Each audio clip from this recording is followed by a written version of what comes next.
Oh, great. You're going to the Camp David? Friday? Yeah. Possibly. Are you?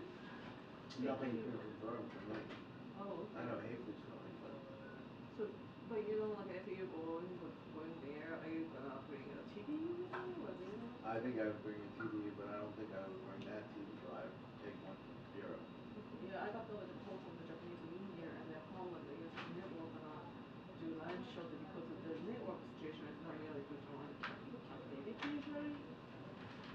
The minister is saying like they don't have the Wi-Fi for movie, so they're using the Wi-Fi to TV. Mm. Okay. I see. But I'm like, supposedly it's like an interview round robin with like the other networks that we're gonna kind of pool. So I'm gonna bus over at like 3:30 in the morning. Is it going to And have to then, take the bus from here? yeah, and then like, How would it be? Full people as well? guess so. So I don't know what I can bring. Like I don't know what it's gonna be. You're working for ABC, right? What's that? You're working for ABC? Yeah. Oh, okay. I don't know what I can bring. Like the lights and stuff. The stand-up. So you're doing the live competition, live stand-up competition? I don't know. Oh. I thought But you're the Haefner was. unit, I right? think Haefner's doing a But live. you're the Well, unit. no, like I'm like for this specific event. Like I think John Kirby or somebody's gonna like interview, talk to them on shows. So I don't know, like how this is really supposed to work. Okay.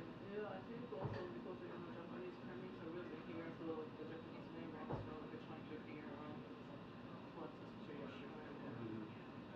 Okay. Good to know. Yeah.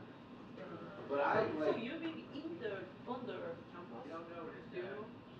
Yeah, I Oh, you think so. should I be, think so. right? Yeah. Yeah, should be. Yeah, because yeah. But in typical ABC fashion, I have no idea.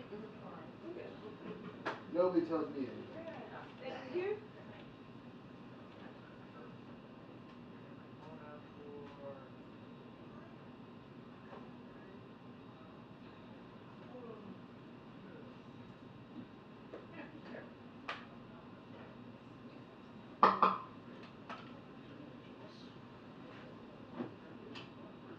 When this happens,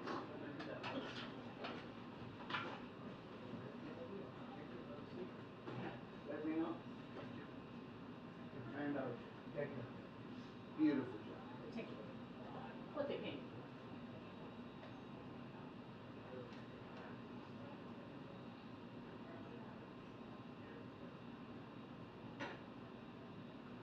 Lord.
environment. It's the worst. There no freedom is there. It's polluted. Everything is dirty. This is where serve the most food. Waste the country people in the 90s. Take us long to trash it though.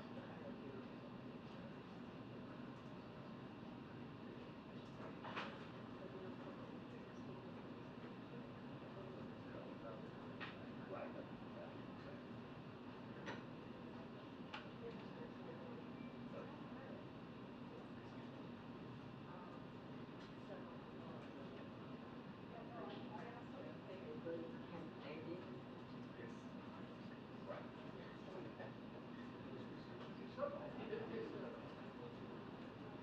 Hello, Dad. How are you doing?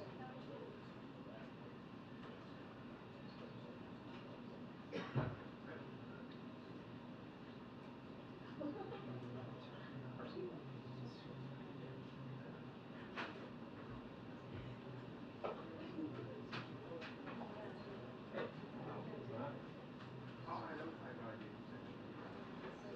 I know Rich sent an email. So you didn't? Oh, Todd's here. So, His witness. So I'm going to Hi, how are you? doing okay. So I did hear. Yeah, I just got back on Monday. What were you gonna ask? Yeah, we used to stop one, but it was fun. That was my first time there, so learned a lot. Yeah, let me verify. Yes. I was there like mid-September and it was never quite as strict as it is now. It's funny because it felt cool coming back for like a second, and then it's like, oh yeah, it's still hot. Yeah. Everything funny? Yeah, good. How about you? Oh, really? Where are you going? Oh, nice. I've never been. That sounds great. Yeah, I've heard. Well, I hope you have a good time. Oh, I will.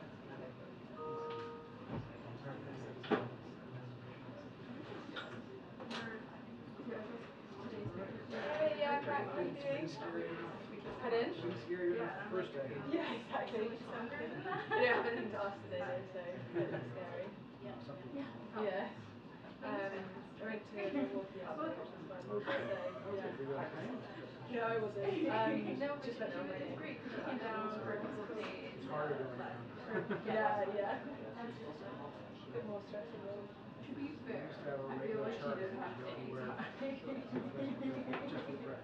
Yeah, but no, and it was great. Like, we'll Conway. go after right now.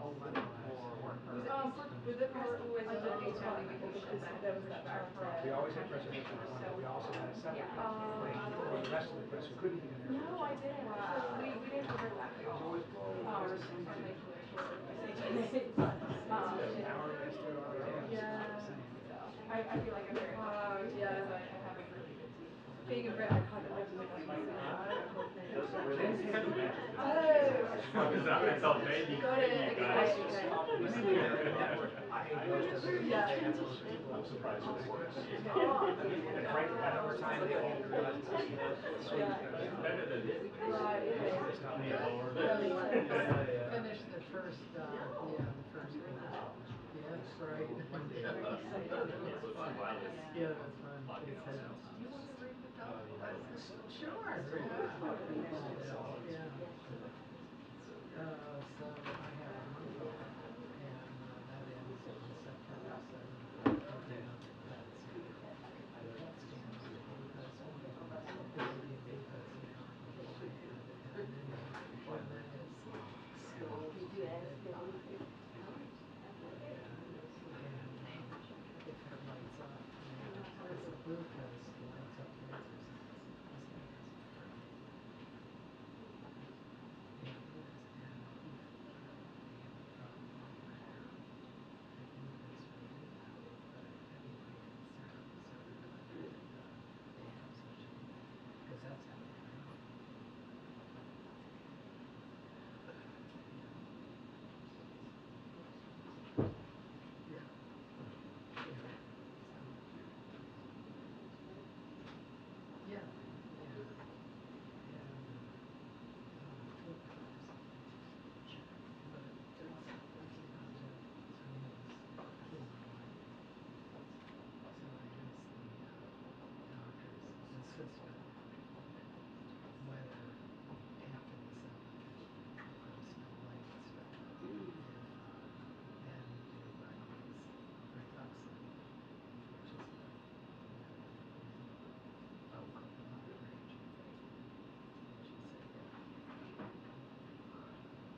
Yeah.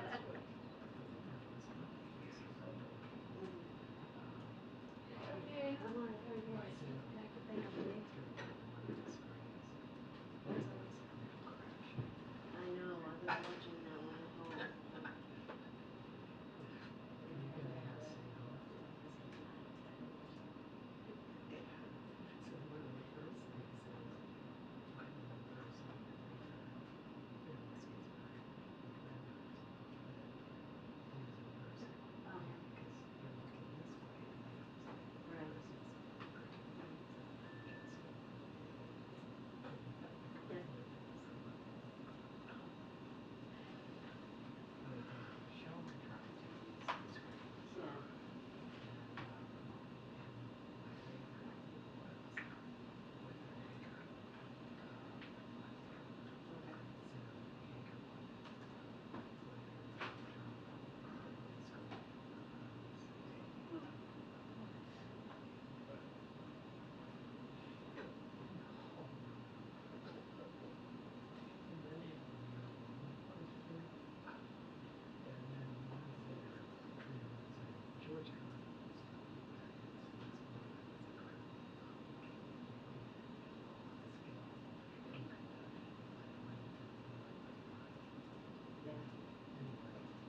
I was gonna say.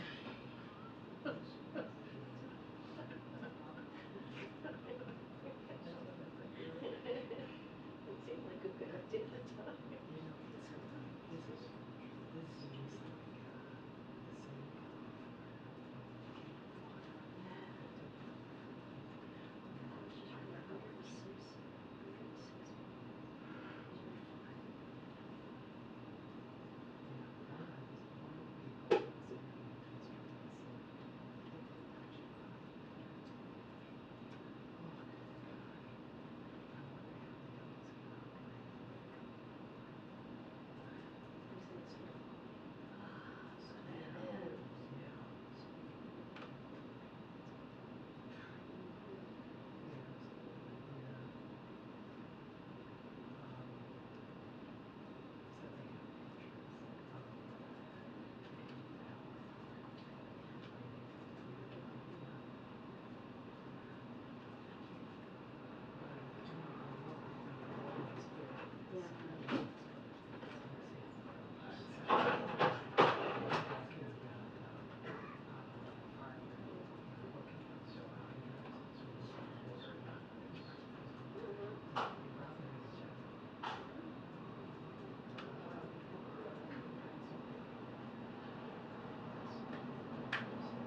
He said that he's not sure the odds of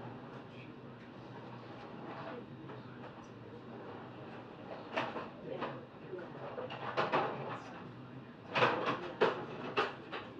But the main thing on this is the infrastructure. yeah. There's been no energy this year. Really? Since he retired. Wow, must be terrific being there. Yeah. Yeah, His it's son pensioning has him solar out. panel across his company, so he just uses electricity from the company. Yeah, I mean, what happens there is the town provides for solar, and that's it, we have no So he bridge. watches his daughter's grandkids Yeah. it's a historic appointment. Yeah. His boys and his son have been petitioning for him to do this, just Uh-huh.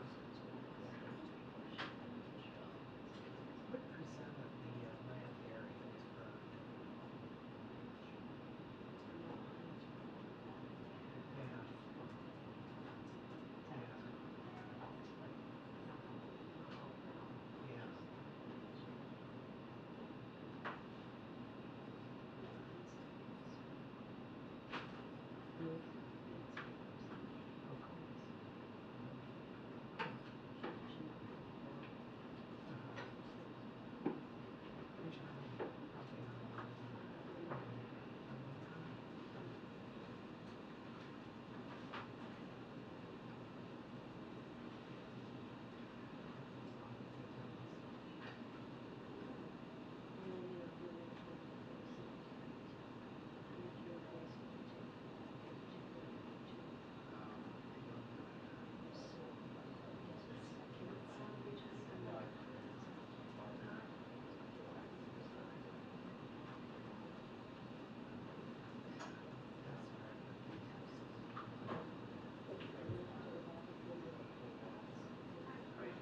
Maybe it's just engineering that doesn't want it to do that. And then we still,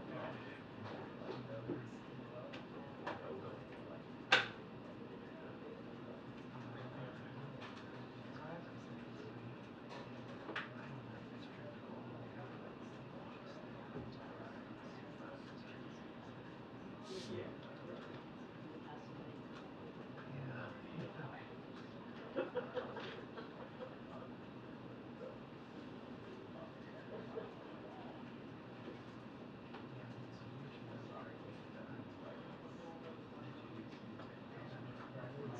Yeah, but it's a huge amount of that is Sam. Hi, Mark. And then get back to 2:05. I was looking at the background of that picture and memory heading there I'm and good. some signs and I was away for the first couple of years of that. And I set up a thousand television cameras in that house. Oh my God. So far it's not. They've also got one. Yeah, I have to. The Because I usually spend here. Yeah, yeah, you're they the like one. backing it up against something. But I don't. Computer channels. They actually want you to serve Hmm? I walk Oh, no, by. you're else. No, it's okay. But Do you hop on yours? We all understand that. I just want to keep it Or, or I just sit down. I mean, if you can get like emails in here. But I'm a walk by planned correctly. Usually that's my new bike store in your phone? Or yeah. Apple Bike? I don't know. How fast is it? You don't like it? I know. I've never been that cool. I ride over the park. So my bike rides are really cool. Oh yeah. It's Thursday.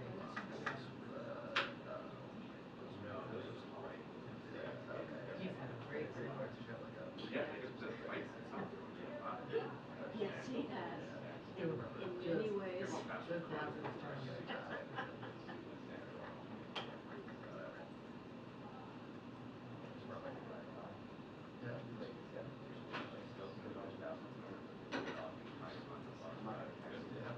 I'm not gonna text you. I'm not gonna text you unless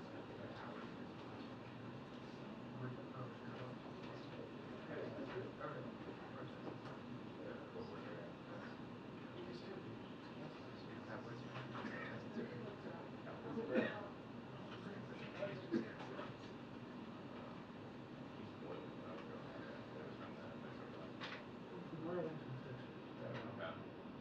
So I went to high school in Crowley, Southwest Fort Worth. My first paid radio job was at KROB. Was at the ballpark down in Dallas.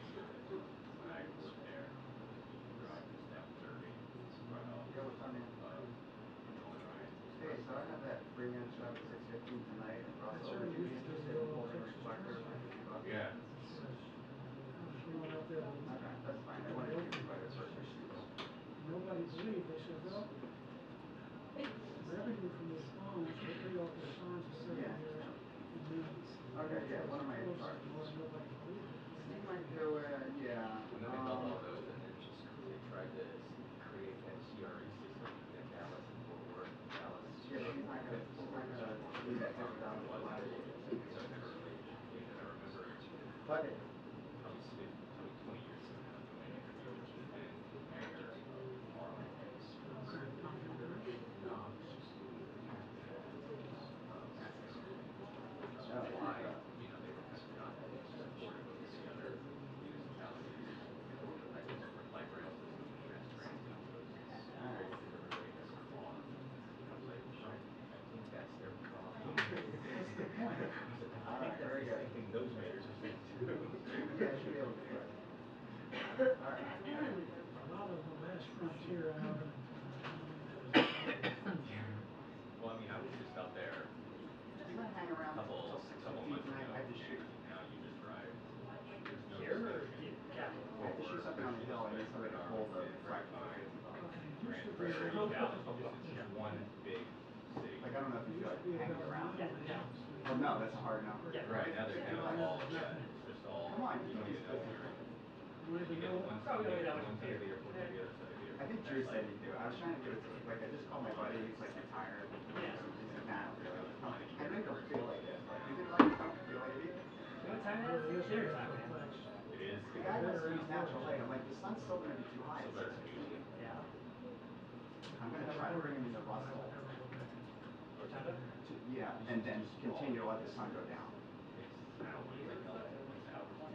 No, but I'm saying outside we might. Outside. I told the guy it's not mission critical. It spoiled my I'll skip grandparents church. lived only a mile and a half west of downtown, just Like it's easy for Drew to zip around. used to go to Yeah. church, and the church right across the street from the Minute Maid Park. That's where the train station used to be. I come in and out of that train station only time We had a helper. You need a, Want to move shit. Like throwing her starting over. I wrote an op-ed for the Oh yeah, I guess I could look at that. the Blue FM gaskets.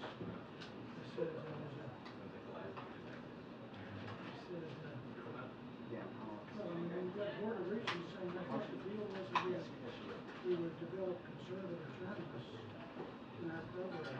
This one, so we could do that. I mean, that's the kind of interference you're gonna have. The regents are, They're all appointed by the governor. all appointed by one governor. Well, Every one of them appointed by heaven. yeah, she said you could. He did, but I don't know if he town. I think we're all appointed by Barry.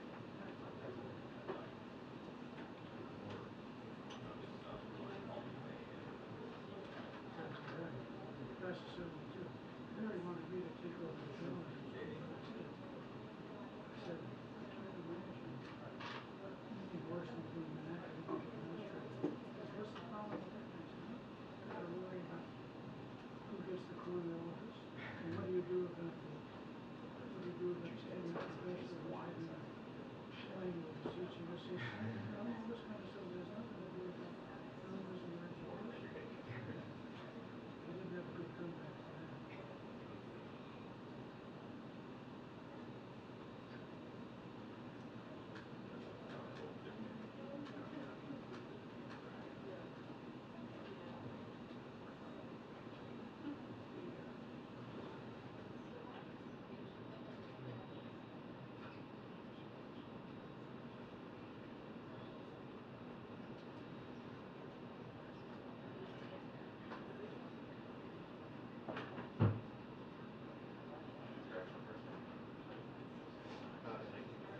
I know, 50.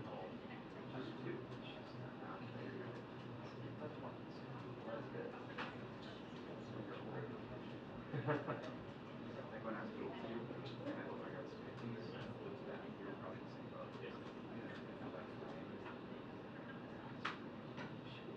I was still snapper whenever we have to teach like 5 years from now, whenever we have to go into like schools and stuff, they always take like full-time classes.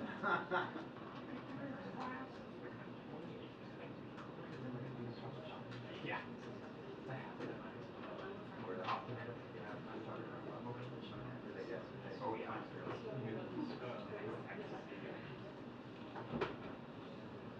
Thank you. Where was that? Oh my god, I forgot to. I'm so sorry. Musical chairs. Oh, yeah, they were selling those. She was in there for like a year. Hmm? For exactly. 2 years or something. And you'd see her a couple years later. starting Like, again soon. Yeah. art class, we got this. Was it a ring they busted or like just like they fun? I think it was like I mean, they did more than that. So this was 20 years ago. Yeah. Well, like that was too. But I think they eventually had to teach it there.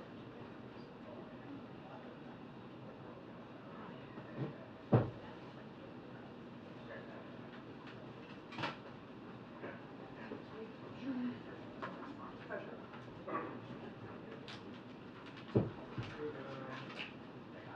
your chair here.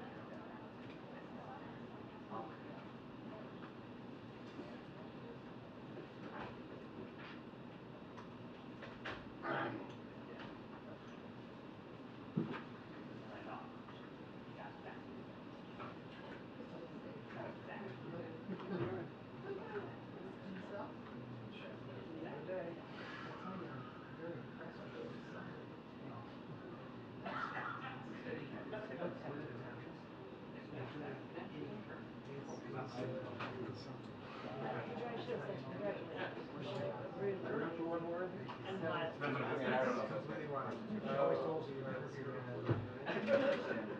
But he must really enjoy it to his grave because he does. Sure, Tyler, what is, where's Tierney?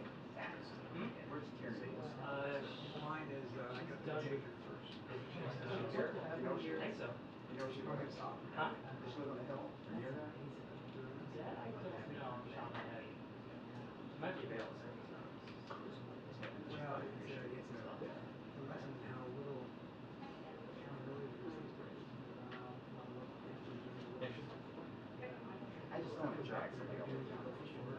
It's like, how much she has to take a metro? And then just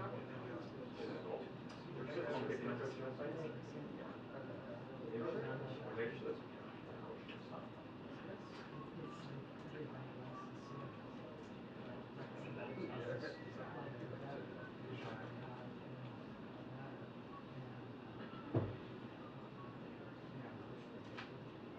Well, that's the story that is, you haven't read yet. Deconstruct. Hey Greg, text me your contact Yeah.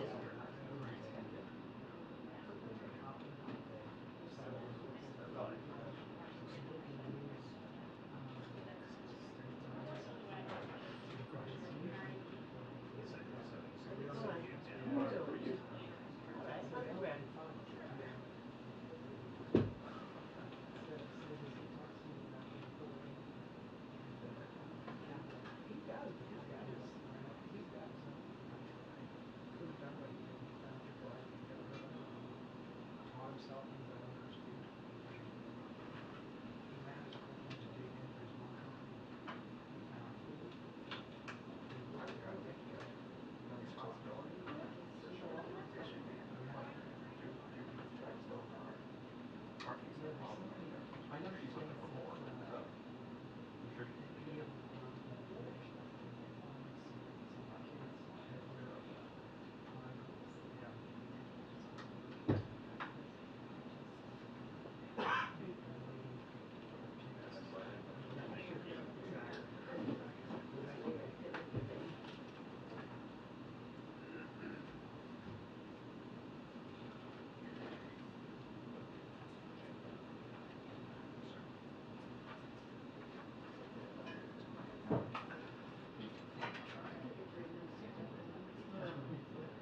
It looks like it got some more to come. Anybody need any Sennheiser? You wanna see? How much they want Radio for? town.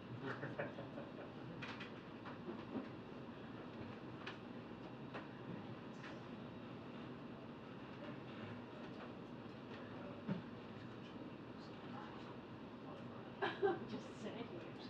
I mean, really. I know.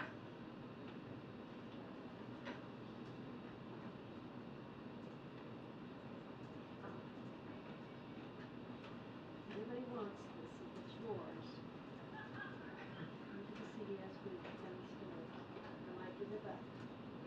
I might not. Fairly weird. Who is that? Fairly dear mic. I'm saying.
Attention, the press briefing will begin in 2 minutes.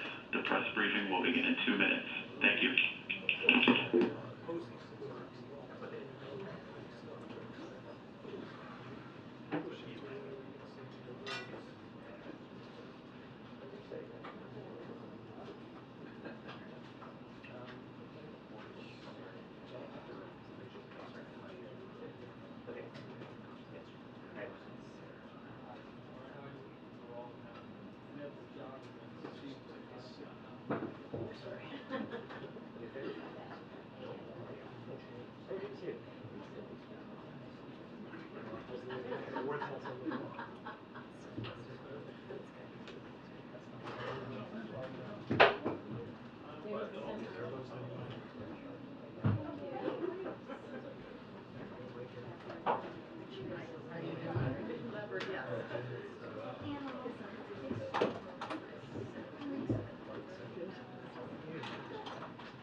But you know, Cody, you get some good weather. I know. Better than home. Oh yeah, it's been hot.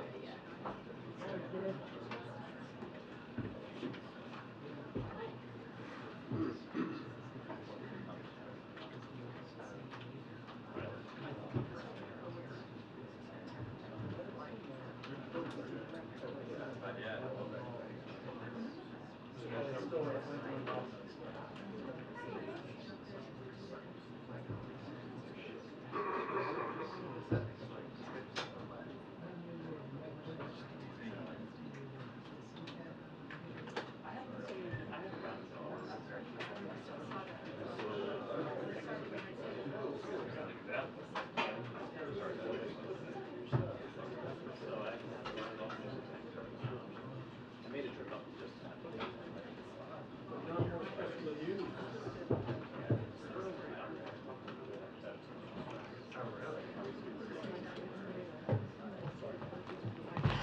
Good afternoon, everyone.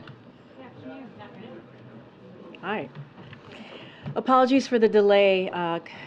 We had the administrator was actually briefing the president in the Oval Office, so we wanted to make sure that she was ready to go, and the president got the briefing that he needed before we came out. So apologies for a late start in the briefing. So in a minute, you will hear directly from the FEMA administrator on how the Biden-Harris administration has mobilized a robust whole-of-government response effort to support immediate and long-term rescue and recovery efforts in Maui, Hawaii.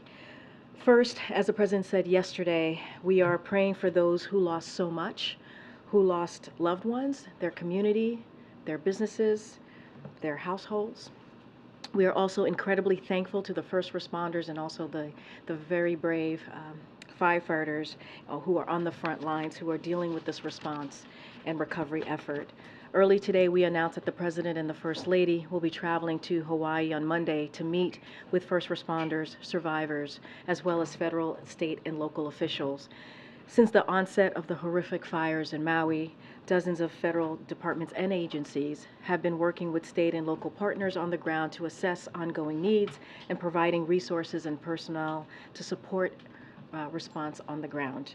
Last Thursday, within hours of receiving the request, and you've also heard this from the governor of Hawaii himself, the president signed a major disaster declaration for Hawaii within hours and spoke publicly, as you all know, about the tragic fires. And with that, as I just mentioned, the president has been kept updated on a daily basis, kept close contact with the governor and the senators in Hawaii, and obviously the administrator has been giving him updates regularly. And with that, the floor is yours. Thanks, Corrine. Good afternoon, everybody. As you just heard, I did just finish briefing the president in the Oval Office to give him an update on the ongoing recovery efforts that are happening in Hawaii. And I will continue to provide him updates as we continue this response in support of the state of Hawaii. While I was in there, he had an opportunity to call Governor Green and let him know that he has approved the governor's request for 100% reimbursement for the emergency work that's being done for a period of 30 days within the first 120 days at the governor's choosing. I will also be traveling with the president on Monday and will work with him to better understand some of the impacts that are happening. And I know that the people on the ground in Hawaii, and the governor mentioned this as well on the phone, will appreciate a visit from the president. Before I give an operational update, I do just want to take a minute to portray what I saw while I was on the ground there earlier this week. The harrowing stories of survival, the heroic accounts of response, and the sense of community that I saw across the island. While I was in one of the shelters, I met with one young boy who was getting ready to go back to school, but had lost everything. And we worked with him to find clothes and a backpack, school supplies, to be able to be ready to go to school in his new facility. It's stories like these that let you know that this is more than just the visual impact of what we're seeing on television, more than the visual impact of the burned landscape. It's the level of devastation from this fire and the feeling of loss from such a culturally rich community that was really palpable everywhere that I went. And while the people of Hawaii are in mourning, and as we mourn as a nation with them, I am filled with hope as they bravely begin to take the steps that are needed to heal and recover. I also want to commend the heroic first responders, many of whom lost their residences while they were battling the blaze and helping to support those that were fleeing to safety. Now, it's important to remember that this is still a very active and dynamic situation, and our FEMA urban search and rescue teams are working closely with the state to help account for those who are still missing. Given the conditions and the need for additional resources, we will have at least 40 canine search teams on the island, in addition to hundreds of search and rescue personnel, with more on the way. We're working carefully to search the affected areas thoroughly and compassionately while respecting all of the cultural sensitivities. This is a really hard disaster, and this is a really difficult search operation. Because of the conditions and the fire debris, the dogs have to navigate the heat. They have to deal with issues with their paws, walking through glass and debris. And in these conditions, the dogs require frequent rest, which is why we are sending in additional dogs to augment the operation. In addition to them, 30 specialists from the HHS mortuary teams are already in Maui and will soon be joined by the mortuary specialists from the Department of Defense. These experts are going to be able to help identify loved ones. Now, I want to be honest with everyone. This is also going to be a very long and hard recovery. But our federal, state, and local partners are working around the clock to help all of those who have been impacted by this disaster. From the beginning of this event, my regional administrator has been on the ground and has been leaning forward to support those in need. As he always does, President Biden directed me to move quickly and push as many resources into the area so we could help people as soon as possible that were impacted.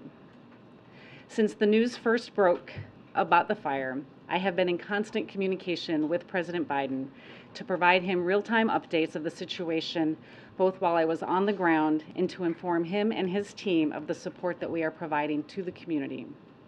And I want everybody to know this: the President, FEMA, and the entire federal family will be there to support the people of Hawaii as long as we are needed. Now, just a couple of operational updates for everyone. Today, FEMA's Associate Administrator for Response and Recovery, Ann Bink, and Region 9 Regional Administrator Bob Fenton are both on the ground. To date, we have mobilized millions of liters of water and food. We have deployed more than 700 personnel to the disaster, with more than 600 already on the island. We have given out $2.3 million in assistance to families, and we have approved over 1,300 registrations for assistance. We launched our Transitional Sheltering Assistance Program, and this will complement the state's fire relief housing program for residents. And we also authorized critical needs assistance to make sure that we're putting money in the hands of survivors. We also launched a joint task force to assist the state in ensuring that the housing assistance that survivors are eligible for, whether it's through FEMA's programs or the state programs, that it will be seamless to the survivor and they don't have to figure out who they're supposed to call for help. But I also need all of your help. I need you to help us get the word out and encourage more people to apply for assistance. Please help us spread the word to residents of Maui and encourage them to register for assistance with FEMA with either our staff on the ground, through our website at disasterassistance.gov, or by calling 1-800-621-3362. We also opened our first... Sorry, can you please repeat the number? Yep, 1-800-621-3362, or 1-800-621-FEMA. We also opened our first disaster recovery center. What these facilities are they are brick and mortar locations that have federal, state, nonprofit partners that will all be co-located where people can register for assistance and help get additional support. And this is an important first step in their recovery process. We're also cognizant of the fact that the fires have completely upended people's lives, and that this is especially true for young children of Hawaii who are unable to return to school in their affected areas, similar to the young boy that I talked to you about. As both a grandmother and a mother myself, my heart breaks thinking about the tragedy that they have gone through and their road ahead. Children's Disaster Services has already deployed 2 teams in partnership with the American Red Cross to provide care and a safe and a reassuring presence in our shelters. And I am certain that this will bring ease and comfort to the parents that are still coping with the gravity of the situation with such devastating loss and want to provide some sense of stability to their families. Additionally, the Red Cross, in coordination with Maui County, continues to support staff in 5 shelters where food, water, hygiene kits, and other essential resources are being provided to individuals. We are also coordinating these services so that anybody who leaves a shelter for a hotel or other place to stay will be eligible to receive the same level of services being offered at these shelters. Our partners at HUD are also supporting the people of Hawaii by providing a 90-day moratorium on foreclosures of Federal Housing Administration insured mortgages and home equity conversion mortgages. This is also another very important step in their recovery process. And lastly, debris removal is going to be a critical aspect of this recovery. We have mission assigned both EPA and the Army Corps of Engineers to start the process of debris collection and planning for removal. We are also mindful, and I stress this to my team every day and every time I talk to them, that we need to continue to ensure that we have a strong respect and awareness of the Native Hawaiian cultures and history during our response and recovery processes. And I want the people of Hawaii to hear it from me. FEMA and the federal family are here to be with you, and we will be with you every step of the way. So to close, to the people of Hawaii, I promise you this. We will do everything we can to continue to help you rebuild on the island and the island that you call home. Together with our state, federal, and volunteer partners, we will continue to provide support to Hawaii for as long as is necessary. But the people of Hawaii, they deserve a recovery that not only addresses their immediate needs, but that positions them as an example of resilience, strength, and resolve. Thank you, and with that, I'll take any questions. Thanks, Administrator Criswell. I heard everything you said about all the resources that are being brought to bear, but we keep interviewing survivor after survivor who says that either they didn't see any government personnel or assistance for days, or that they still haven't. How do you explain the disconnect between what they're saying and what you're saying about all the resources that are there in Maui? I think you need to understand that this community is going through an amazingly traumatic event.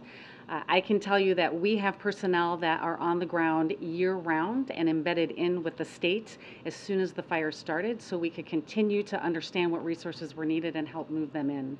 The Coast Guard conducted 17 rescues that day and supported 40 additional rescues. And so they were there Tuesday helping these people escape the flames that they were experiencing. We have staff in the shelters. I met with many of the individuals. They're right there. Our staff are walking and talking to the people and helping them register for assistance. We also have our voluntary agencies like the United Way and the American Red Cross that are there. And we know that we need to get to everybody. There's also people that are staying with family and friends, staying with residents in other parts of the island, and that's why our teams will continue to go out into the communities to make sure everybody that needs assistance can get assistance. I think the Disaster Recovery Center is going to be one way that they have a place and a focal point that they can come get their questions answered instead of just going to a shelter, which is what's been available right now. I know that FEMA takes a backseat to states in situations like this, but Hawaii is a small state.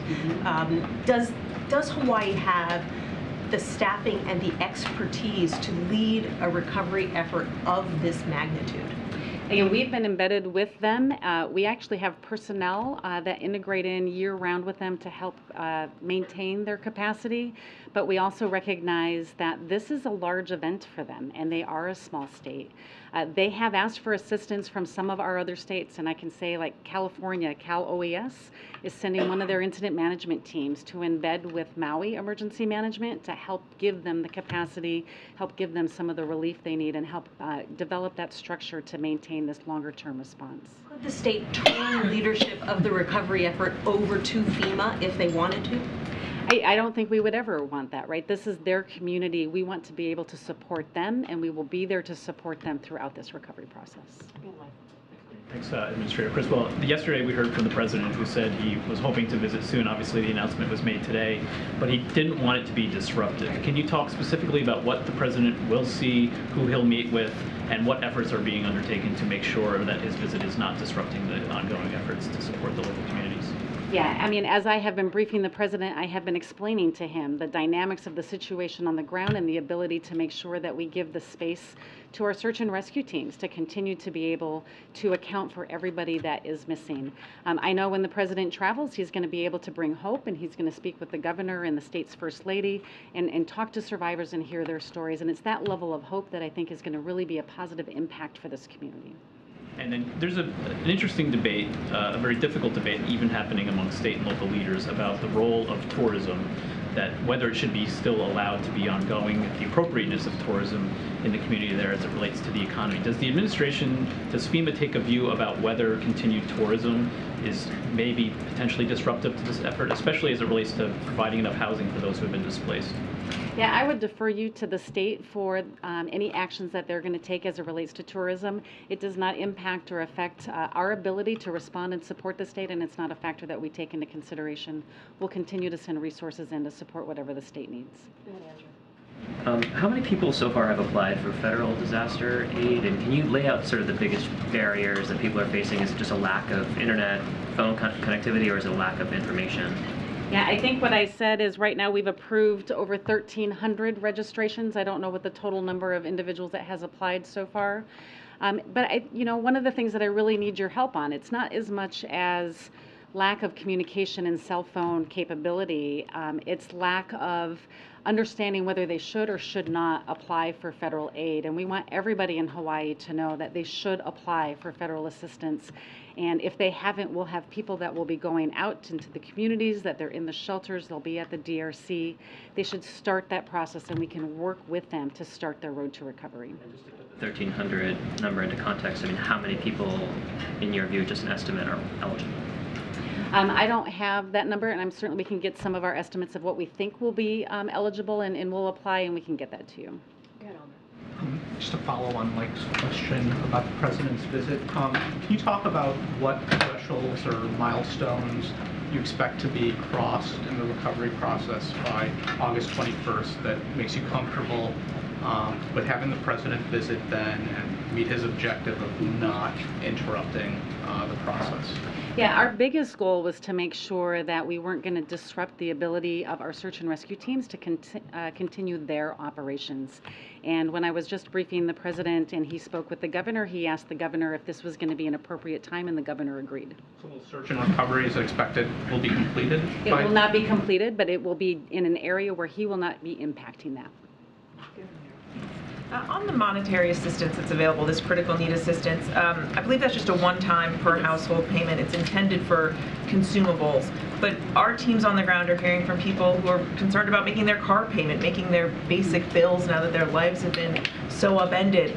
What do you say to residents who fear that the money that is, being made available just isn't going to cut it?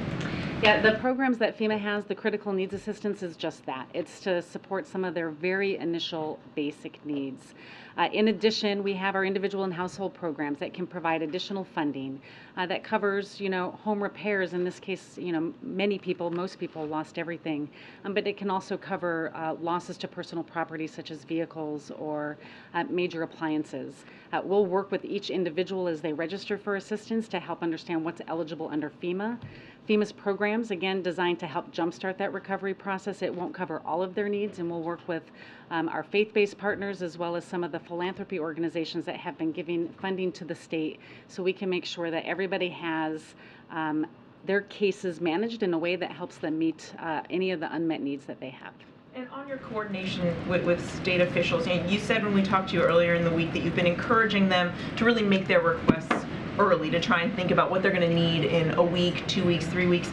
Given how understandably overwhelmed they are, do you feel they have the ability to do that, to be able to think that far in advance, to see what they're going to need a little bit further down the road so that you can provide those resources? And I think part of what we have done as we have embedded our teams in is we help them think about what their potential needs are going to be, and bringing in this additional team that's going to support the county will help them think through strategically into the future, what are we going to need a week from now, 2 weeks from now. And those are the types of daily conversations in a future planning cell that are happening every day, so we can make sure we have a continuous flow of resources into the area.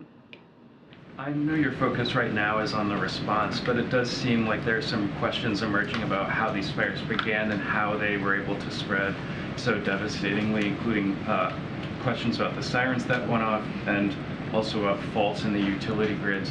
In your conversations with the president and in his conversations that you've been there for with the governor, how interested is he in accountability for what happened? Does he want to get to the bottom of that, and is that something that he's asking your team or other teams to look into? We always want to make sure that we understand what happened and how we can continue to improve so we can minimize the impacts that other communities may have, and that's something that the president is committed to. This is still going to be part of the state's response to determine what level that they want to assess the cause and any of the initial response. But we as a community, as an emergency management community, always want to continually learn from the events that we're facing, especially as we are seeing a continuous rise in the number of severe weather events. That way we can put the measures in place to either make communities more fire resistant, that we can mitigate against some of the other damages or the other threats that we're going to face in the future, and we can reduce the impacts that these communities are going to see, but also help individuals understand what the future risks are that they could potentially face, and they can take the proper measures to make sure that they are prepared, them and their families, to protect themselves. You said on Monday that you were going to need some additional funding so that you don't have to push some projects into next fiscal year. Do you have an estimate for how much is going to be needed? I think the administration supplemental request has gone up. I believe our initial request was in there for $12 billion. Again, we have enough funding to support the ongoing response efforts because we take events like this into consideration. But it would delay, if we don't have additional funding, it would delay some of the recovery projects and push them into next year. Beyond that $12 billion, though, you're going to need more beyond that? We may potentially need more beyond that, and my team is assessing that now. I'm going to take one last question. Way in the back. Hi. You mentioned there will be a long recovery. Can you talk about the mental health aspect of it, the assistance that the federal government will provide, and how people can access that? The mental health aspect, is that what you asked? Yeah, I mean, this community is going through one of the worst things that we could possibly imagine, and the mental health concerns are real, and the mental health concerns are a priority for the governor and his team. We have, as part of our programs, the ability to bring in mental health services through our crisis counseling program. But the American Red Cross has also brought in mental health specialists. And as they continue to support the state's sheltering operations, what they are doing is they are embedding mental health specialists to make sure that they can help address some of the immediate concerns and needs that these community members are having. Thank you so much. Thank you for doing this again. My pleasure. Thank you for everything that you're doing. Okay, let's move on. As you all know, today is the first anniversary of the Inflation Reduction Act. You know, most one-year-olds can barely walk. But this one-year-old is up and running. I couldn't help myself, sorry. Up and running. So that's very excited. We're very excited about the Inflation Reduction Act and everything that it's doing. And with that, I have two guests with me. And as you know, in a couple of hours, the President will deliver remarks at an event marking all this transformative bill has accomplished in just a year. You guys didn't laugh about my one-year-old joke. Okay. All right, but let me just make sure I get their titles right, so I don't want to mess this up. As we're going to hear from the Senior Advisor to the President for Climate Innovation and Implementation, John Podesta, and also the Domestic Policy Advisor to the President, Neera Tandem. Please come on up, and I'll let them take it from here. Go ahead. Great. Thanks, Corinne. It's good to be with you. As Corinne noted, we're marking the one-year anniversary of a truly transformative piece of legislation, the Inflation Reduction Act, which is the largest investment in clean energy and climate action ever in the United States, in the history of the world. But first, I want to acknowledge that today's event is coming during a time of heartbreak as the toll of extreme weather fueled by climate change is being felt across the country and the world. This summer has brought one climate disaster after another, from extreme heat in Arizona and Texas and across the Southeast to floods in Vermont and upstate New York to thick smoke from Canadian wildfires. And all of us have watched in horror as the Maui fires have claimed over 100 lives, the largest loss of life of a fire in the last 100 years in America. As FEMA Administrator Criswell just explained, the administration is doing everything we can to support Hawaii's rescue and recovery efforts. To stop these disasters from getting even worse, we have to cut the carbon pollution that's driving the climate crisis, and that's what the Inflation Reduction Act is all about. It makes the largest investment in clean energy and climate action in the world, touching every sector: power, transportation, buildings, industry, agriculture, and forestry. It's reducing energy costs for hardworking Americans by offering $7,500 off qualifying electric vehicles and up to 30% off heat pumps and solar panels, which can lower monthly utility bills for families by hundreds of dollars a year. Already, utility companies have announced they'll be able to pass on to their customers at least $8 billion of savings thanks to the Inflation Reduction Act.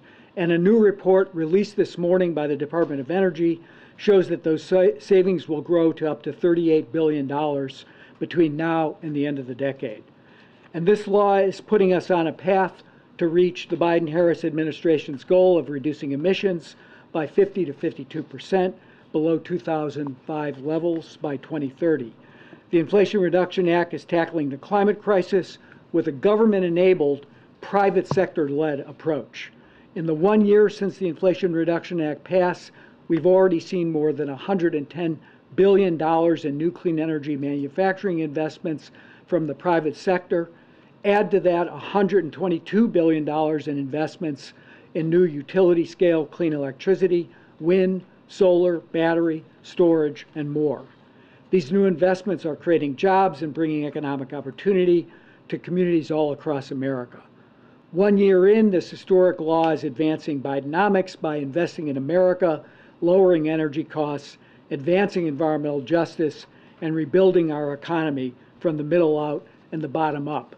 The law contains other provisions regarding health care and tax policy, so now it's my pleasure to pass it on to my colleague and friend, Domestic Policy Advisor Neera Tandem.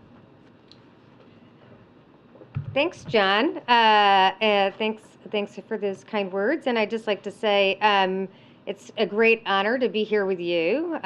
From day one, President Biden and the Biden-Harris administration have been focused on lowering healthcare costs for all Americans because we know healthcare costs can be a huge economic stress for families. That's why the Inflation Reduction Act lowers these costs, these care costs for millions of Americans. It's already doing so. 15 million people are continuing to save $800 a year on their health insurance premiums. Seniors are already seeing life-saving benefits of this law. $35 out-of-pocket cap on insulin, free recommended vaccines like shingles and tetanus, lower out-of-pocket coinsurance for certain drugs that raise prices faster than inflation. And critically, for the first time ever, we're able to negotiate prices for prescription drugs covered under Medicare. In a couple of weeks, HHS will announce which 10 drugs are part of the first round of negotiations. The Inflation Reduction Act also caps out-of-pocket spending on prescription drugs to $2,000 a year for Medicare beneficiaries. Nearly 19 million seniors will save an estimated $400 on average annually just from this cap. That's why these benefits are really crucial. Benefits just like I laid out will save an average of $2,500 per year for people who have specifically high costs. I've met Americans who've rationed prescription drugs. They've rationed pills. They've taken 2 when they've needed 4, 1 when they've needed 2. Sometimes they've not taken the drugs they've needed at all. That's because prescription drug prices in the United States have been 2 to 3 times higher than any other country. For decades, we've been talking about lowering drug costs and giving Medicare the power to negotiate lower drug prices.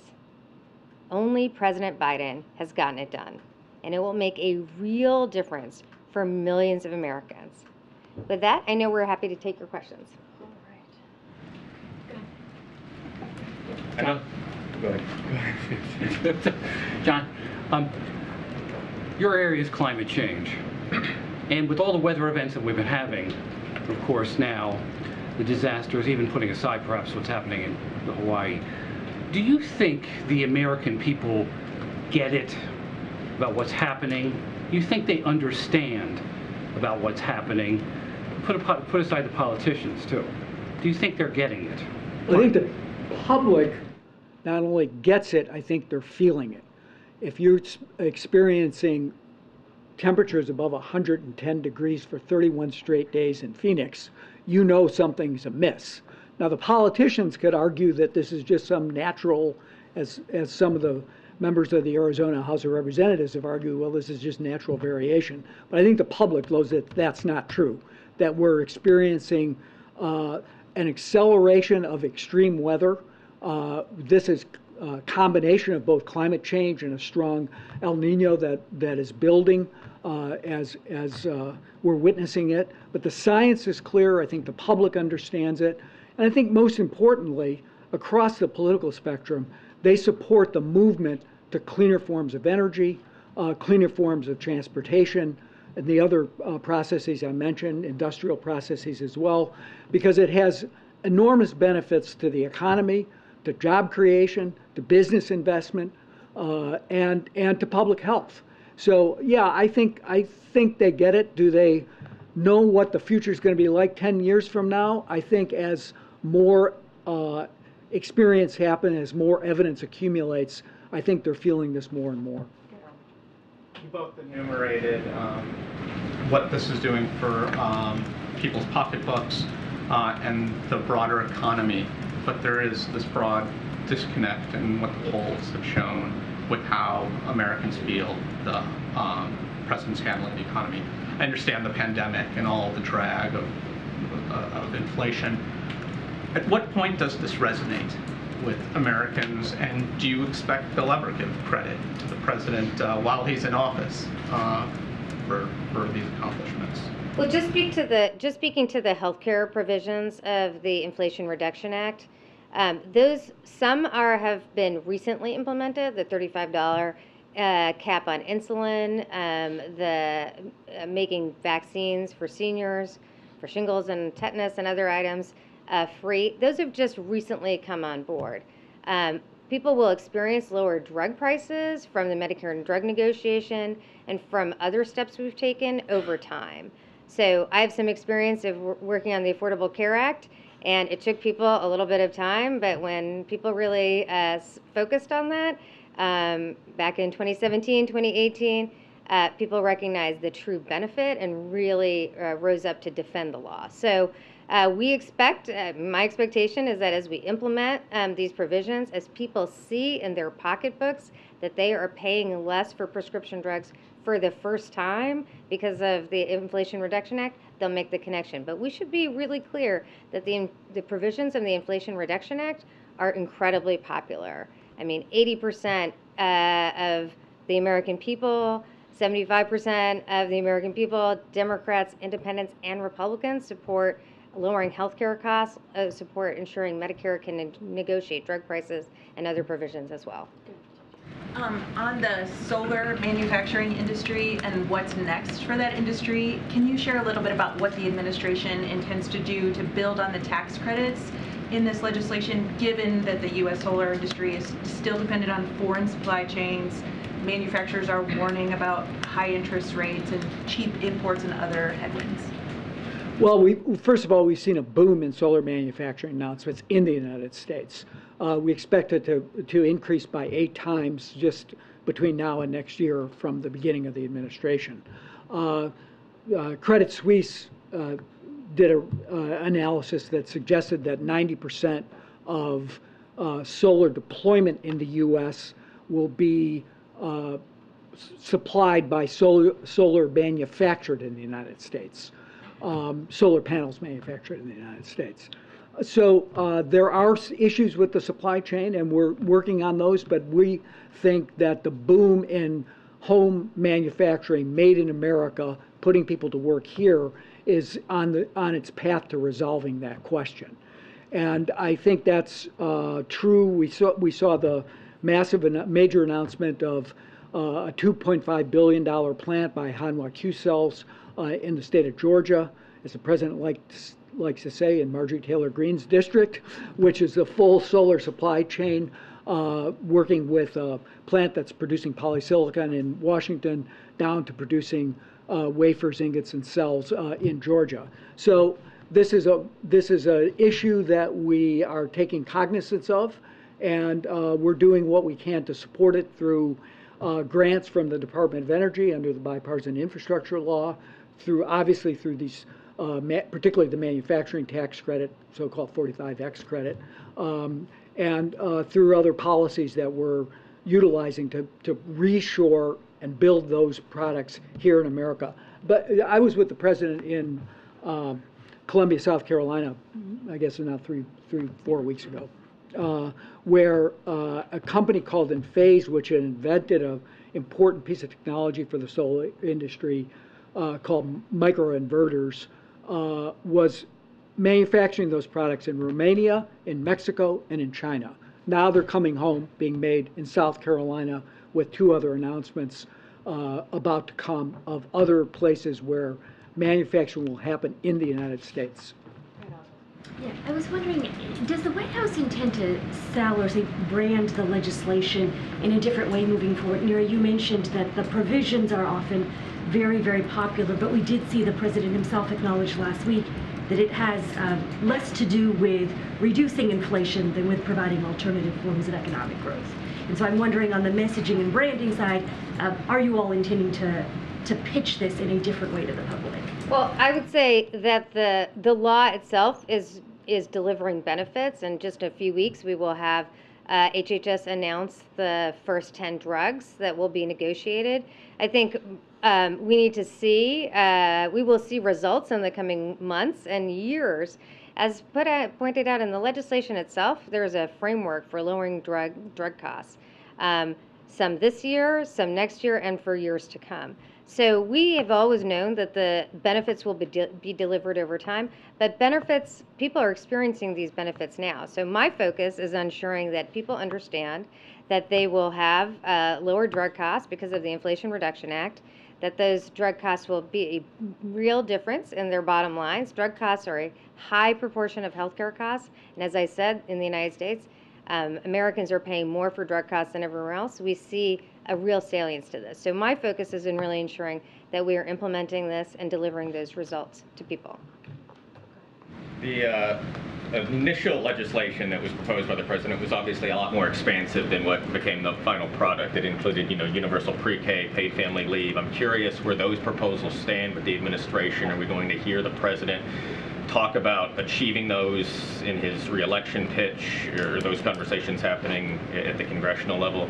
Well, importantly, many of those provisions are in the president's budget. I'll just take, for example, the CARE agenda with our investments in childcare, paid leave, other provisions. The president, believes that those investments are critical to our economic security and to meet the needs of families. And that's why he's made those a priority by putting them in the budget. The president believes in these provisions and believes in ensuring that families can balance their responsibilities at work and home. That's why it's a cornerstone. Just a few months ago, we announced a CARE where he said there again, this is part of his budget, and it's something that we are championing consistently. But does the president think that that message resonates differently now, since it was unsuccessful in kind of getting it across the finish line a year ago?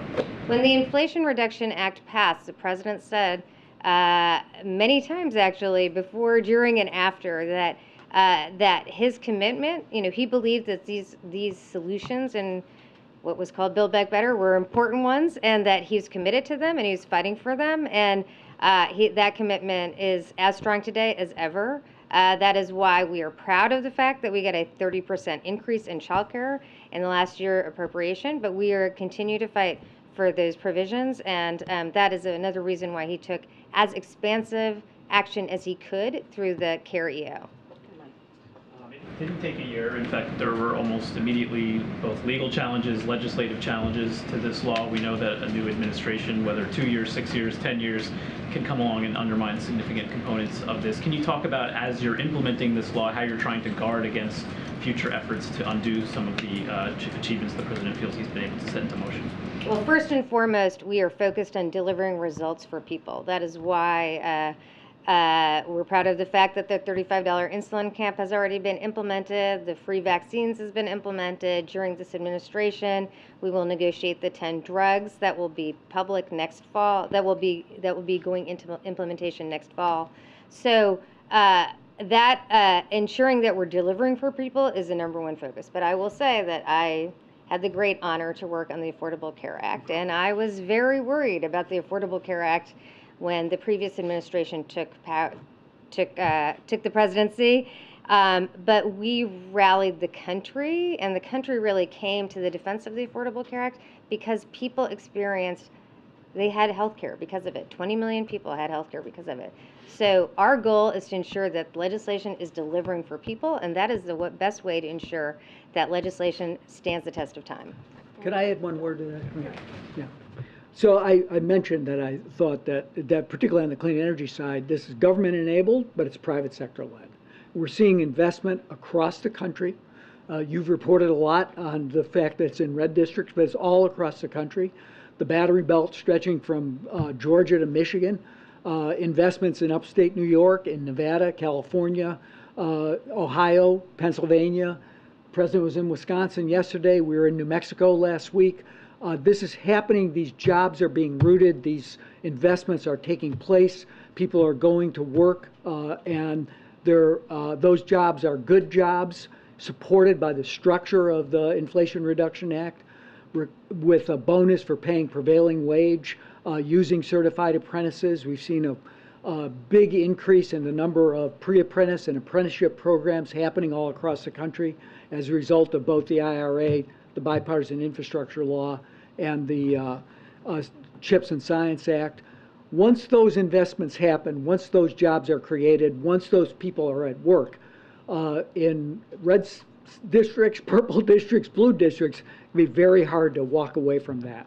And so I am quite confident that as the public really, again, as Neera said, begins to feel the presence of this law in their lives, particularly on that workforce side, it's here to stay. Can you address some of the criticism from Senator Joe Manchin, who obviously was a key part of passing this but won't be here today? He's talked about the implementation being manipulated to push a radical climate agenda.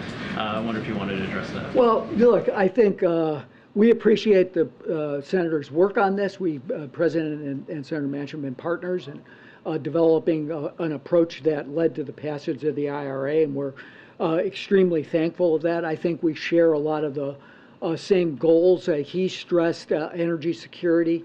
I would note that the energy report I mentioned earlier today found that we will reduce our overall energy oil imports by 40 to 59%, and that's well above baseline projections as a result of this act. He took credit, that's maybe not right. He supported the investments that are happening in West Virginia. Form Energy opened in the old Weirton steel plant. The major BHE solar plant opening up in Jackson County, West Virginia. He referenced those even in his statement today. So I think the statute's working, and we're trying to implement it based on what the Congress passed, the law that was written. Now, he has disagreed a little bit with some of those interpretations, but I think we are operating in good faith to get guidance out as quickly as possible so that these people have the confidence that they can make these long-term 10-year investments that are included in the Act. So I'll let Jackie, and then we'll take a couple from the back before we let these guys go. Thank you. John, this question is for you. Initially, the White House said the Inflation Reduction Act was about bringing down costs for families.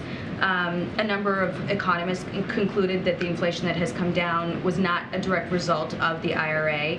And meantime, we were told initially that the climate investments in this bill would cost somewhere around $385 billion. Now we've got new estimates putting that number at least $1.4 trillion, potentially, could go even higher because of the uncapped portions. You know, I want to take another stab at Ozma's question because I think it's important going into 2024, where you've said yourselves that voters don't understand everything the president has done. Polls keep showing that people are broadly unhappy with the president's handling of inflation in particular.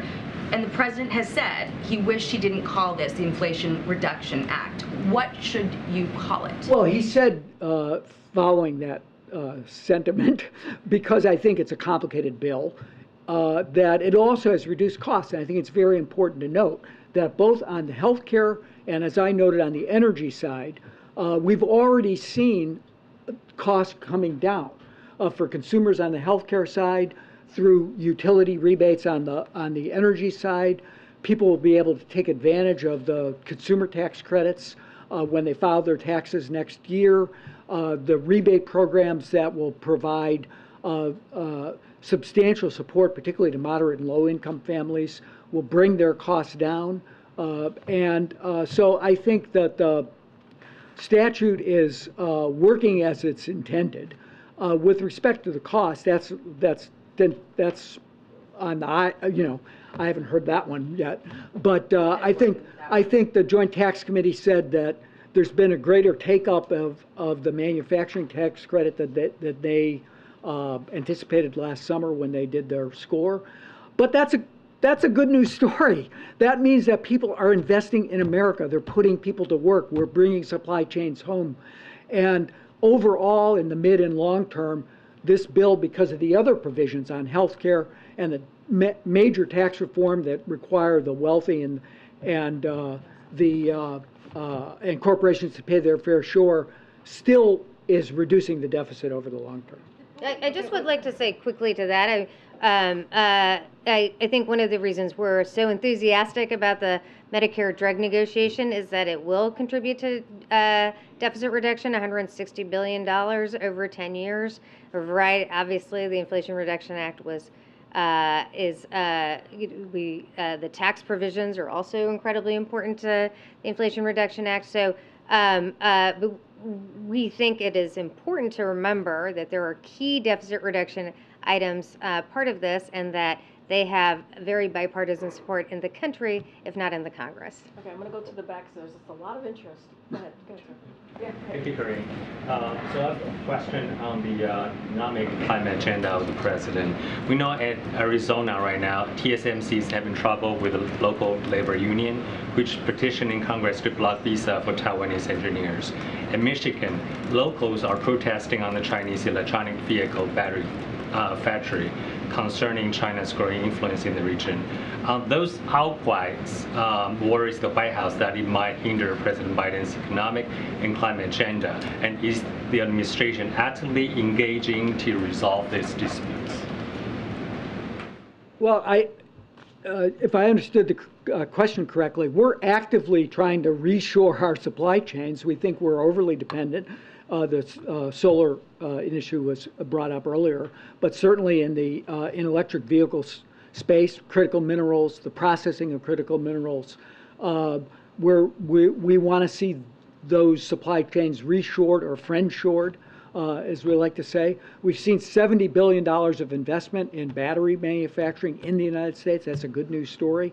But we're actively working to ensure that we have secure supply chains for these new clean technology products. Working with the unions and the local people to addressing their concerns. We work with unions every day, day in and day out, and I think the president has made no bones about the fact that he believes that the middle class built the American economy and unions built the middle class, and that he wants to see as many of the jobs created here be union jobs, and certainly that people have the right to organize and fair ability to bargain for their wages. We're bumping up into the president's time. Go ahead, Paul.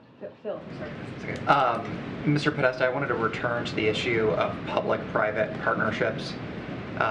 During the Obama administration, of course, then Vice President Biden oversaw a lot of the stimulus spending, but didn't foresee the $528 million loss that was Solyndra.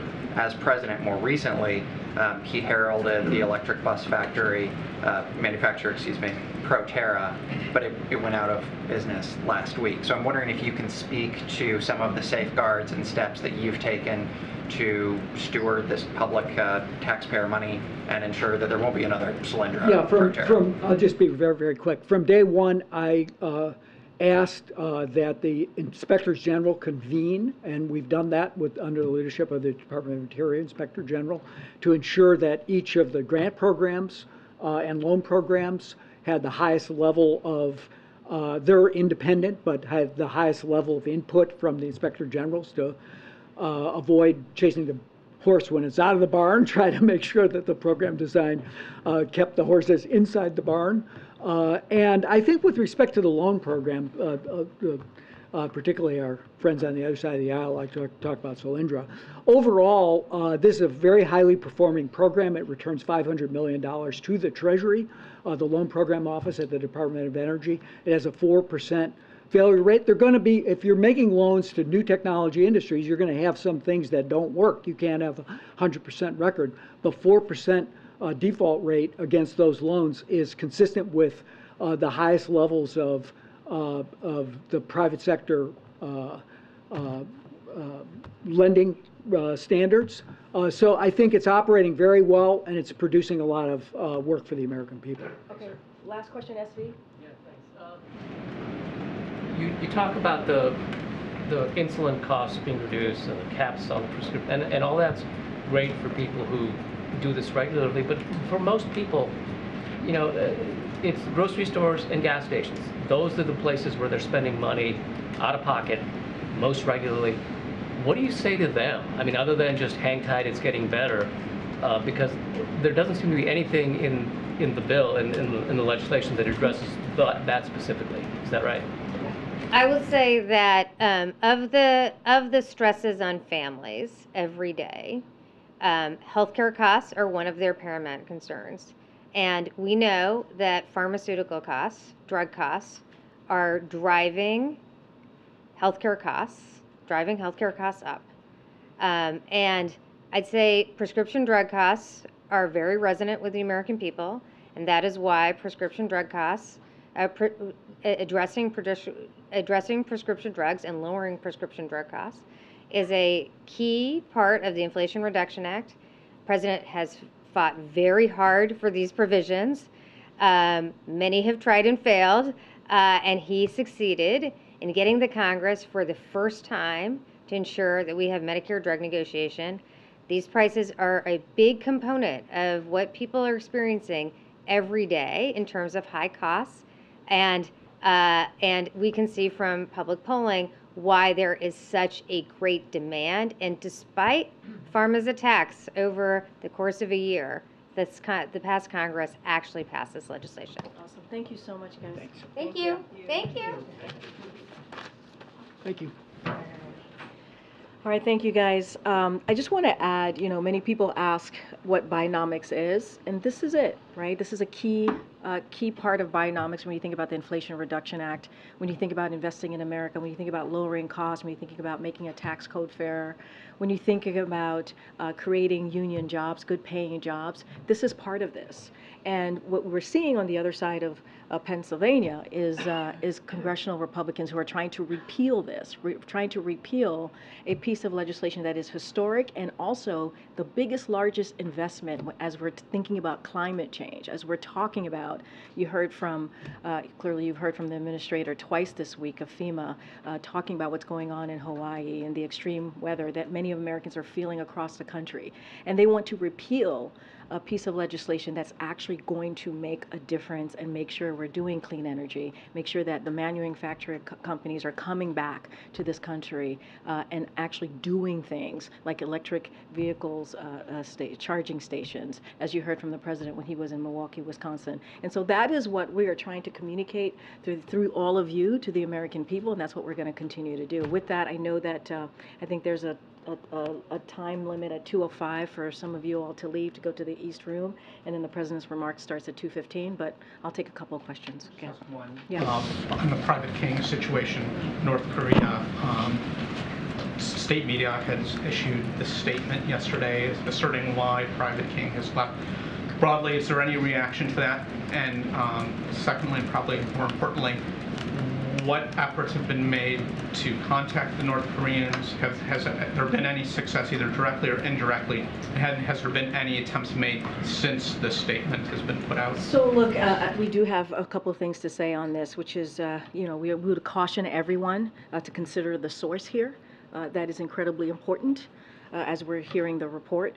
We can't verify the comments that are being attributed to Private King, obviously. We remain focused on his safe return, as we have been saying for these past several weeks, and we are working through all available channels to achieve that outcome. None of it doesn't change anything. We want to make sure that he gets home safely, he returns to his family safely, and that's going to be our focus. And has there been any progress in contact and assessing his well-being? So I don't have anything else to share besides what the Department of Defense was able to confirm about a week or two ago. What I can say, it doesn't change anything. We want him to come home safely. We're going to make sure that we try to do this, work through all available channels to make that happen, and that is certainly our focus here. Okay. One more in North Korea. Do you have any indication that they're planning a nuclear test surrounding the Camp David event? I don't have any information on that or any indication to share with you at this time. No, we can check it. On China, does the U.S. have independent data on China's economic growth? So I don't have any new internal data or analysis to discuss or to share at this time, but we have all seen the reports of the economic weakness in China. That is something that we've seen from the experts, and there are private sector estimates of the PRC, the GDP growth, that are very low, as you all have reported on your own. And as we've said many times before, there have also been transparency issues, as we know, when it comes to the PRC and on the economic data specifically, and so I will leave it at that. I don't have anything new to share on any particular internal data. Thank you. On Niger, any update on President Bazoum's condition? Does the White House fear that any trial by the military might be a pretext for his execution? So we condemn the detention of President Bazoum, his family and members of the government, as well as the unacceptable conditions under which they are being held. We always raise the importance of President Bazoum and his family's well-being and safety in both public and private communications, and we continue to urge for their immediate safe release. The United States will hold the Council for the Safeguard of the Homeland accountable for the safety and the security of President Bazoum, his family, and detained members of his government, and we'll continue to be consistent on that. I know that you were also asking me about the trial, right, for treason of the president in Niger. We are obviously shocked, and we are also appalled by these reports that the CNSP has gone beyond unlawful detaining President Bazoum and others to threatening prosecutions. This action is unwarranted and unjustified and will not contribute to peaceful resolutions of the crisis. And it is further an affront of democracy and justice, and to respect the rule of law. Such threats underscore the urgency of respecting constitutional order in Niger, and so we continue to call for the respect of democratic principles, human rights, and the rule of law in Niger, as we do around the world, and we'll continue to do so. Go ahead. Thanks so much, Green. Target, the major retailer today, warned that the resumption of student loan payments in the coming months could be a drag on consumer spending. So how is the White House considering interest repayments, student loan repayments, in its view of the economy in the coming months? So look, when the president put forth his student debt relief, obviously it was part of his broader economic plan, right? Giving Americans a little bit more of a breathing room, as he said, as we're coming out of the pandemic, certainly, and wanting to do that in a way that helped the people who needed it the most. And certainly you've seen us make announcements on continuing to do what we can from here on giving Americans that breathing room. And here's who we're talking about. We're talking about Americans that are making $75,000 or less, right? Majority of them. That's what we're talking about, who deserve to have a little bit of breathing room. And if we do this, you're talking about Target, if we do this, are able to give folks that breathing room, we believe, and we have seen, that they then would give back to the economy, right? Or be able to buy a home, or able to do things that actually build back the economy. And so there are benefits on both sides. I can't speak directly to the Target question. I have not seen that reporting, but I can speak broadly to what the president thinks and how he sees that particular plan moving forward and what we're trying to do as it relates to student loan debt. Are you worried that because his broader plan, though, isn't really moving forward, it will undo some of the economic progress that he's been out touting? Oh, no, not at all. I mean, we just talked about the Inflation Reduction Act. We've talked about the CHIPS and Science Act. We talked about the bipartisan infrastructure law. You heard the president in Milwaukee, Wisconsin, and other places. We saw him in New Mexico talking about climate change and extreme weather. Podesta just talked about South Carolina, his trip to South Carolina recently. The president has gone across the country speaking about how some of these investments, if you will, the Invest in America, are actually bringing good paying jobs and helping grow the economy. And not just that. You look at the data that we've seen, 13.4 million jobs created. You see unemployment nationally under 4%. Those are real data points. Inflation is moderating. Again, real data points. And you think about a law like the Inflation Reduction Act that's going to lower costs. We're talking about healthcare, prescription drugs, insulin capped at $35 a month when you think about our seniors. And so all of these things are incredibly important. This is all part of the president's broader plan here. Clearly, the student loan is a major factor, and we're going to continue to try to make sure that we live up to what the president promised families across the country. Investigators in Kansas are looking into a raid on a newspaper office there. Has the president read anything about this case? Does he have a response to it, or do you have a response to it? So we've seen reports. I have not spoken to the president about this. I know this happened a couple of days ago about the raid on the Marion County record offices, and certainly they raise a lot of concerns and a lot of questions for us. I don't want to get ahead of the facts and the legal process, as you all as you all know, that's underway. But more broadly speaking, it is important to me and from here and to the President to reiterate, as he has done many times before, the freedom of the press. That is the core value when we think about our democracy, when you think about the cornerstone of our democracy, the freedom of press is right there. That is our core value. So this administration has been here, has been vocal about the importance of the freedom of press here and around the globe. As we all say, the President always speaks about that, whether it doesn't matter who he's talking to when he's visiting a country, talking to a head of state, and will continue to reaffirm and protect this fundamental rights enshrined in the very First Amendment. And so you can certainly count on us to continue to do that. As far as the legal aspect of this, I would have to refer you to Department of Justice. Okay, Michael. Great. Can you give us a preview of the President's trilateral summit on Friday with the leaders of Japan and South Korea? What are the President's goals going into this? What does he hope to accomplish? So I will give you a little bit on this, but I also want to share that Jake Sullivan is going to be on Friday morning, I believe. He's going to be talking to the pool.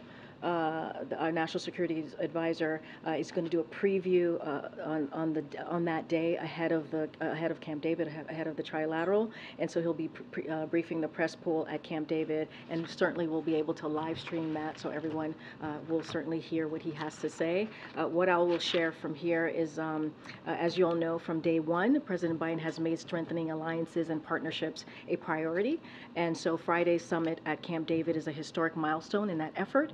President Biden very consciously chose to host Prime Minister Kishida and Prime Minister Yoon for the first summit of foreign leaders at Camp David in this administration, and the first visit of any foreign leaders to Camp David, as many of you know, since 2015. So the summit reflects how important these two bilateral relationships are and how important the trilateral relationship is to the United States and our security and economic prosperity. So the summit is the direct result of courageous leadership from the Prime Minister of Japan and also the President of ROK, who have seized the moment and helped usher in a new era for their countries. So this trilateral summit marks a turning point and recognizes that we have entered a new and more ambitious era of trilateral partnership in which we come together to address unprecedented regional and global challenges. As I just mentioned, our national security advisor ahead of the trilateral meeting is going to be addressing the pool, and certainly we'll be able to live stream that for all of you. The President said last week that he is going to be going soon to Vietnam. Do you have any details on when he's going? Will that be part of the trip to India for the G20, or is that a separate trip? So I don't have anything to share. Once we have something to share on that particular potential trip, certainly we will do so. Okay, let me see. Go ahead, way in the back. Yep. New York City Mayor Eric Adams has asked the White House to declare a state of emergency over asylum seekers. Is that something the President is considering? All I can say is this: we are having a conversation, regular conversation with the Mayor of New York City, and obviously as well with the Governor of the state of New York. And these are conversations that we have had for some time. The senior advisor to the President, Tom Perez, was in New York very recently to continue those close coordination, as you all know, with our state and city partners.